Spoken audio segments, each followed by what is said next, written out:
Next భయం. చాలామందికి భయమండి. ఏమి చేయాలన్నా భయం. ఎందుకంటే వాళ్ళ మీద వాళ్ళకి నమ్మకం లేక కాదు.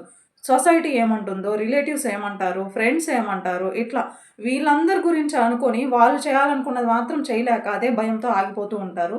సో, ఆ భయాన్ని వదిలి మీరనుకున్నది మీరు ఏదైనా కానీ స్టార్ట్ చేయండి. నాట్ ఓన్లీ యూట్యూబ్, ఏదైనా కూడా. నెక్స్ట్ వన్ ఏంటంటే ఇప్పుడు ఇప్పుడు ప్రపంచం మొత్తం నడుస్తున్నదే సోషల్ మీడియా మీదండి. సో, సోషల్ మీడియాలో నాట్ ఓన్లీ సోషల్ మీడియాలోనే నెగటివిటీ అనేది నేనైతే అగ్రీ చెయ్యను. నెగటివిటీని స్ప్రెడ్ చేసే పీపుల్ నా దృష్టిలో కరోనా వైరస్, ఎబోలా వైరస్ కంటే చాలా డేంజరస్ అండి. సో, వాళ్ళకి దూరంగా ఉండడం తప్ప మనమేమి చేయలేము. వాళ్ళ వాళ్ళ వే ఆఫ్ థింకింగ్‌ని మనమైతే స్టాప్ చేయలేం కదా! సో, బెటర్ టు వాళ్ళతో మీరు 6 ఫీట్ డిస్టెన్స్ మెయింటైన్ చేయడం అనేది చాలా మంచిది.